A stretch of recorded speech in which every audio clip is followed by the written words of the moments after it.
we're in the last days. Wake up.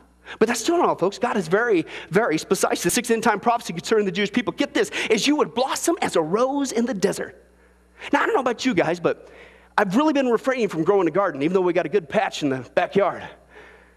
I mean, guys, I don't have a green, the green thumb? I got the brown finger. I can't grow nothing. You know what I'm saying? But imagine me trying to grow something in the desert. God said, wake up when you see the flowers taken off in the desert. When Israel comes back, your redemption is drawing near. Let's take a look at that passage. Very specific in here. Isaiah 35, verse 1 through 2 says this, but even the wilderness will rejoice in those days. The desert will what?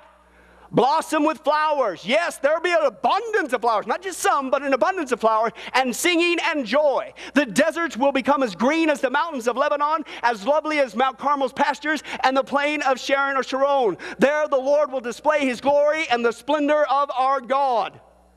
Folks, according to the Bible, it's very obvious in the last days, one of the signs is all of a sudden you're going to see a lot of, specifically, flowers take off in the desert. But here's the problem, if you know your history. When Mark Twain visited Israel in the 1860s, he reported that Israel was a complete, barren wasteland, absolutely desert, no trees, nothing. It was wiped out.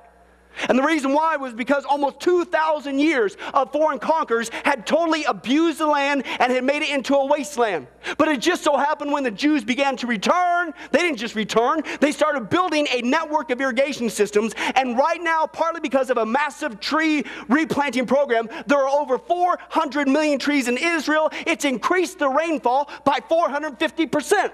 In fact, Israel, the former desert, has now become the breadbasket of the Middle East. And they're actually not just exporting fruit from the desert, they're exporting it all over the world.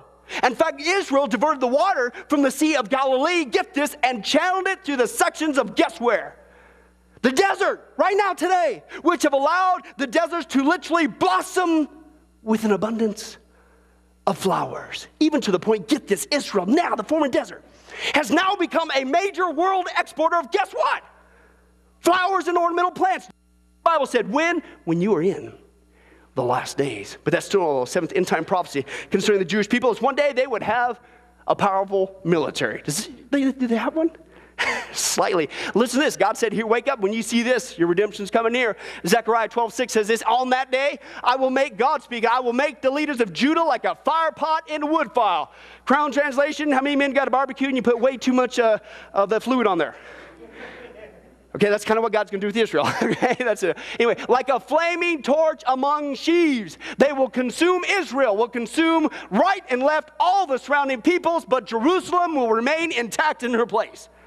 Crown translation, don't mess with Israel. You're messing with God. But that's not all what I want to bring out. Folks, outnumbered, against all odds. If you know the history of Israel when they got back in the land, Israeli forces have astounded the world by their victories over and over and over again during 6 wars. For instance, folks, within hours of Israel's declaration of independence, get this, Egypt, Syria, Jordan, Iraq, Lebanon, all immediately invaded Israel.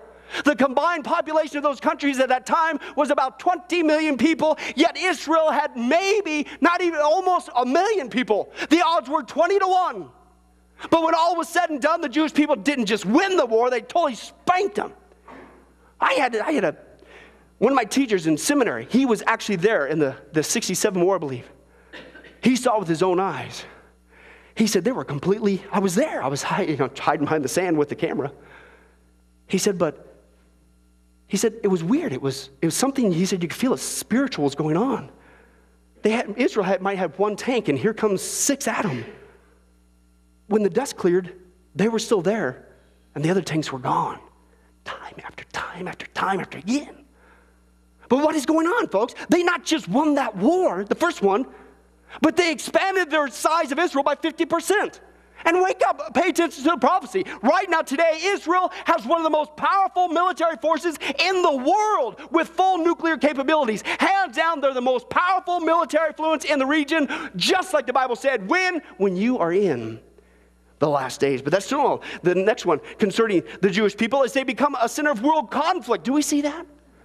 Wake up, folks. Every time you turn on the news, you're watching this unfold before your very eyes. Zechariah, verse 12, 2 and 3 says this, I am going to make Jerusalem a cup that sends all the surrounding peoples reeling.